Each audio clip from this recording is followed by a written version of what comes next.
शैलेश, किस तरीके की जानकारी, कितने पहलू और क्या क्या चीजें सामने आ रही हैं, डिटेल में बताइए। देखिए, जो सबसे बड़ी समस्या है योगी द्वितीय सरकार में, वो योगी आदित्यनाथ ने कहा था कि तबादला की जो श्रृंखला है उसमें कहीं कोई भेदभाव न किया जाए, कहीं भी भ्रष्टाचार न हो, और इसका पालन योगी सरकार के मंत्रियों ने किया। मुख्यमंत्री तो बड़ी शिद्दत के साथ करते हैं, लेकिन अधिकारियों का खेल चल रहा है। जी हां, खेल चल रहा है। यही वजह है कि उप मुख्यमंत्री ब्रजेश पाठक ने पत्र लिख दिया है अमित मोहन प्रसाद, जो उनके प्रमुख सचिव एसीएस हैं इस विभाग के और कई वर्षों से इस विभाग में बने हुए हैं, उनकी तबादला नीति को लेकर सवाल खड़ा किया गया है। खुद मुख्यमंत्री उप मुख्यमंत्री ब्रजेश पाठक के द्वारा उन्होंने रिपोर्ट तलब कर ली है। रिपोर्ट तलब करने की बहुत सारी वजहें हैं। वजह नहीं होती तो उप मुख्यमंत्री ब्रजेश पाठक ये रिपोर्ट नहीं तलब करते। मेरे सहयोगी शैलेश अरोड़ा ने जब ब्रजेश पाठक से बात करने की कोशिश की तो उन्होंने कहा कि आपके पास रिपोर्ट है, सब कुछ है, मैं अभी इस पर कुछ नहीं बोलूंगा, और रिपोर्ट जब तलब करूंगा और अमित मोहन प्रसाद से सवाल जवाब करूंगा, पूछूंगा कि आखिर तबादला नीति में इतना घोर लापरवाही क्यों हुई, उसके बाद मीडिया के सामने मुखातिब होऊंगा और पूरे प्रदेश और देश को बताऊंगा कि स्वास्थ्य विभाग में तबादला नीति को लेकर किस तरह से धज्जियां उड़ाई गई। हमारे जो सहयोगी हैं शैलेश अरोड़ा, आपने पूरे इस मामले को देखा, आखिर जो टेक्निकल बिंदु है आम जनता कैसे समझेगी, कहां-कहां खामियां हैं? सरल शब्दों में 2-3 केस बताते हैं। जैसे लखनऊ के 3 बड़े अस्पताल, बलरामपुर अस्पताल, सिविल अस्पताल जो मुख्यमंत्री आवास से आधा किलोमीटर की दूरी भी नहीं होगी, और लोक बंधु अस्पताल। बलरामपुर अस्पताल से 7 विशेषज्ञ डॉक्टर्स हटाए जाते हैं, बदले में 1 मिलता है। सिविल अस्पताल से 6 डॉक्टर हटाए जाते हैं, 1 मिलता है। ये शिकायत आई थी, ये हमारे सूत्रों ने बताया कि ये शिकायत उप मुख्यमंत्री तक पहुंची थी। बलरामपुर अस्पताल के बाद सिविल अस्पताल से 6 विशेषज्ञ हटाए जाते हैं और 1 भी नहीं मिलता है। लोक बंधु अस्पताल से 3 विशेषज्ञ हटते, 1 भी नहीं मिलता। ये शिकायतें पहुंची उप मुख्यमंत्री। देश की राजधानी का हाल है, ये राजधानी का हाल है, जहां पर वीवीआईपी का ट्रीटमेंट भी होता है, आम आदमी का भी होता है, और ये वजह थी जब शिकायतें पहुंची। उप मुख्यमंत्री ने जवाब तलब किया, उन्होंने अपने कागज में लिखा है कि ये तो राजधानी है, यहाँ पर दूर दराज से लोग इलाज के लिए आते हैं, पहले ही मरीजों का लोड है। विशेषज्ञों की कमी की बात उन्होंने लिखी है कि पहले से विशेषज्ञ कम है, ऐसे में ये फैसला किस आधार पर लिया गया, किससे पूछ कर लिया गया, अगर इनको हटाया गया तो इसके फलस्वरूप क्या व्यवस्था की गई, और पसीने छूट जाएंगे। एक सवाल का जवाब देने में मैं आपको और बता दूं कि उन्होंने उप मुख्यमंत्री ने यह सवाल किया कि जिन डॉक्टर्स को हटाया है, एक-एक डॉक्टर का कारण बताइए कि तबादला आखिर किस आधार पर किया गया, और ये भी बताइए कि क्या उनसे पहले से कोई डॉक्टर जमा हुआ नहीं है। मतलब उप मुख्यमंत्री जो विभाग के मंत्री हैं उनको विश्वास में ही नहीं लिया। बिल्कुल, ये पत्र साफ बताता है। पत्र के जितने बिंदु हैं एबीपी गंगा ने सबसे पहले बताए अपने चैनल पर, उसमें यही सीधे पूछा गया है कि जो तबादले हुए एक-एक डॉक्टर का बताइए कि आखिर किस आधार पर इनका तबादला किया गया है। मतलब बिना आधार के उप मुख्यमंत्री को संज्ञान में लिए, बिना बताए तबादला एक्सप्रेस दौड़ा दी गई।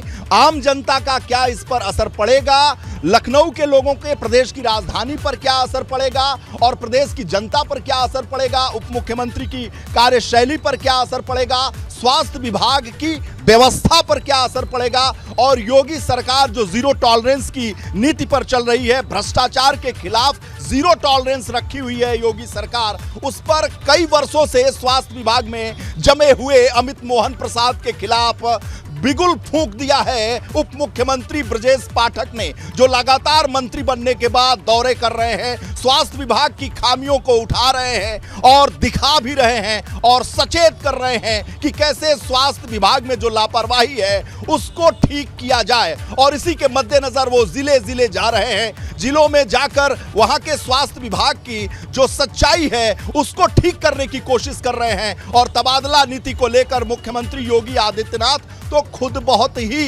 ट्रांसपेरेंट, बहुत ही पारदर्शी हैं, और वो ये नहीं चाहते कि उनकी सरकार पर कोई दाग लगे, कोई धब्बा लगे, लेकिन अधिकारियों का खेल बदस्तूर जारी है। उम्मीद करता हूं और उम्मीद कर रही है एबीपी गंगा कि इस पूरे मामले पर मुख्यमंत्री भी संज्ञान लेंगे, और हमारे जो सहयोगी हैं शैलेश अरोड़ा, इसके टेक्निकल पक्ष को जरूर आम जनता को सरल शब्दों में बताएंगे। देखिए, सरल शब्दों में समझे तो तबादला नीति जो लागू की, जो योगी सरकार ने जिस तबादला नीति को कैबिनेट से अभी कुछ दिन पहले अप्रूवल दिया था, उसका पूरी तरह से पालन नहीं हुआ है। उप मुख्यमंत्री ने जो बताया, जिस तरह से पत्र लिखा, यानी कि जो आधार होना चाहिए या वो समय का आधार होता है, यानी उस समय के आधार का पालन नहीं हुआ। इस पत्र को अगर हम देखते हैं, दूसरा आधार के कहीं से भी ट्रांसफर होते हैं तो ये देखा जाता है अव्यवस्था ना हो वहां पर पर्याप्त मात्रा में, क्योंकि डॉक्टर्स जो होते हैं वो जीवन रक्षक हैं, वो धरती के भगवान कहे जाते हैं। अगर आप कहीं पर जितने मरीजों का लोड देखिए, पहले से बहुत ज्यादा इलाज के लिए लोग कतार में रहते हैं, कितनी बार आपको देखा होगा। स्वास्थ्य मंत्री के घर के बाहर के ही लोगों का जमावड़ा देख लीजिए, और अंदर से बाहर की जो तस्वीरें हैं वो प्रयागराज के लिए रवाना हो गए हैं, लेकिन फिर भी उनसे उम्मीद रखने वालों की जो संख्या है वो भी सैकड़ों के करीब है। इस राजभवन कॉलोनी स्थित उनके इस सरकारी आवास पर, बंगले पर जो गाड़ियां हैं, यहाँ के लोग हैं, बहुत दूर दराज से आए हुए, ये जो हाथों में आप देख रहे हैं, ये कहीं ना कोई अपना प्लास्टिक में कुछ न कुछ, कोई ना कोई शिकायती पत्र होगा, कोई ना कोई उम्मीद होगा, कोई ना कोई कोशिश होगा जो वो करना चाह रहे थे। ब्रजेश पाठक से बात करते देखिए, बिल्कुल हम यही उनसे जानना चाहते थे कि इसमें और क्या चीजें, तो ये निकल कर सामने आए डॉक्टर्स के हालात भी। और एक बड़ी चीज और, जब निरीक्षण हुआ था अस्पतालों का, ये पहली गड़बड़ी नहीं है तबादला नीति। समित मोहन प्रसाद जो अपर मुख्य सचिव है विभाग के, स्वास्थ्य विभाग के, उनके कार्यकाल के दौरान, इससे पहले जब उप मुख्यमंत्री गए थे अस्पतालों के निरीक्षण पर, वहां पर भी खामियां मिली थी उनको, चाहे वो मरीजों के बैठने की, उन्हें भर्ती करने, उन्होंने खुद इनिशिएट लिया और मरीजों को भर्ती कराया था। और यही वजह है, ग्राउंड रियलिटी से अच्छी तरह परिचित है उप मुख्यमंत्री, जो स्वास्थ्य मंत्री भी है, और इसलिए इस पूरे जितना ये टीम झाम हो रहा है, ये जितनी गड़बड़ियां, समित मोहन प्रसाद से भी जानने की कोशिश करेंगे, एसीएस जो हेल्थ है उनसे भी एबीपी गंगा जानने की कोशिश करेगी कि आखिर तबादला नीति में नियमों की अवहेलना क्यों की गई, क्यों आम जनता लोक कल्याणकारी सरकार की नीतियों को इस तरीके से ध्वस्त किया गया जिसको नहीं चाहते मुख्यमंत्री, और जिस तरीके से ये काम किया गया है, आम जनता को एक बार फिर समझाइए कि आखिर क्या है। देखिए, सबसे पहली चीज के जहां थे विशेषज्ञ डॉक्टर जो पहले से कम है अस्पतालों में, उनको हटाया गया, लेकिन उनकी जगह नए डॉक्टर्स नहीं दिए। अगर नए डॉक्टर नहीं है तो इलाज कैसे होगा? सिविल अस्पताल, बलरामपुर अस्पताल, लोक बंधु, बिना डॉक्टर के इलाज कैसे होगा भाई? यही सवाल है सबसे बड़ा। तो क्या किए सब डॉक्टर वहाँ? उनको दूसरे जिलों में भेज दिया, उन जिलों में भेज दिया, बाकी किसी को हरदोई भेज दिया, किसी को किसी और जिले भेज दिया। लेकिन लखनऊ जो राजधानी है, जहाँ पर अन्य प्रदेशों तक से लोग इलाज के लिए आते हैं, यहाँ कैसे इलाज होगा, लगता है ये नहीं सोचा गया। अब ये जवाब देना पड़ेगा। अच्छा, ये बताओ भाई कि ये जो डॉक्टर यहाँ से भेज दिए गए, तो यहाँ जब डॉक्टर नहीं है तो इलाज कौन करेगा? कंपाउंडर? यही सबसे बड़ा सवाल उठेगा कि राजधानी लखनऊ के इतने बड़े बड़े अस्पताल, मुख्यमंत्री आवास से आधा किलोमीटर भी दूरी नहीं है सिविल अस्पताल की, और वहां पर ये हालात है जहां हम इस समय मौजूद हैं। उप मुख्यमंत्री का घर है, स्वास्थ्य मंत्री भी है, यहाँ से भी आप जानते हैं सिविल अस्पताल की दूरी कितनी है, शायद 1 किलोमीटर भी नहीं होगी। वहां से आपने डॉक्टर भेज दिए, लेकिन वहां पर उसके बदले में विशेषज्ञ नहीं दिए। यही शिकायत मिली थी, जिसके बाद उन्होंने जवाब तलब किया, और ये शिकायतें आधार ये डॉक्टर जो है भगवान के समान है। ये इनकी जो स्थिति है धरती पर, ये भगवान है डॉक्टर, और ये डॉक्टर भगवान अगर नहीं रहेंगे तो मरीजों का इलाज कैसे होगा? और प्रदेश की राजधानी में तमाम जिलों से लोग आते हैं कि भाई इलाज हो, मंत्री जी का घर है, यहाँ तमाम बड़े अधिकारी रहते हैं, तो ये धरती के भगवान जो हैं डॉक्टर, उनको अगर हटा दिया जाए तो कंप्यूटर जो कंपाउंडर है वो इलाज करेंगे, जो यहाँ पे चौकीदार हैं वो इलाज करेंगे, तो फिर कैसे दुर्व्यवस्था ठीक होगी? बिल्कुल, देखिए ये दुर्व्यवस्था का ही नतीजा आप कह सकते हैं। अभी एक देखिए उदाहरण और मामला जो है हम आपको बताएं, 1000 से ज्यादा नए डॉक्टर्स की अभी तैनाती के लिए आदेश हुआ, जिनको नियुक्ति पत्र दिए गए, लेकिन आधे से ज्यादा डॉक्टर्स ने अस्पतालों में ज्वाइन नहीं किया।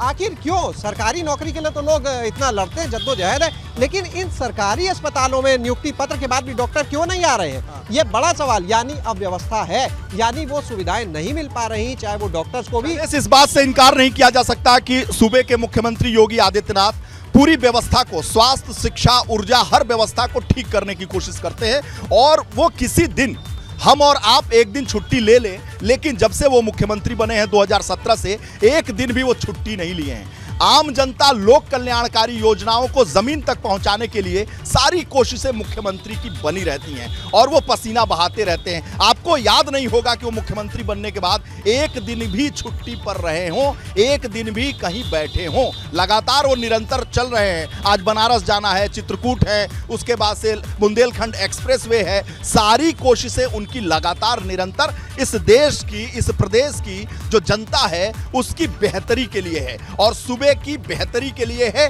लोक कल्याणकारी योजनाओं को धरती पर लाने के लिए है। लेकिन हैंड्स कौन है? हैंड्स जो मुख्यमंत्री जी के हैंड्स हैं वो अधिकारी हैं, और अधिकारी हैं तो उन अधिकारियों को जमीन पर बेहतर काम करना होगा और सरकार की नीतियों से कदम मिलाकर चलना होगा। मुख्यमंत्री जी के जो अरमान हैं, मुख्यमंत्री जी की जो नीतियां हैं, उनका पालन करना होगा। बिल्कुल लेकिन वीरेश, ये देखना आपस ये में होगा इतने कि अब गजब इस के हैं लिखी कि हुई उन्होंने चिट्ठी पर संज्ञान लेकर के जिनकी जवाबदेही बनती है वो क्या कहेंगे। शुक्रिया शैलेश, शुक्रिया वीरेश तमाम जानकारी के लिए।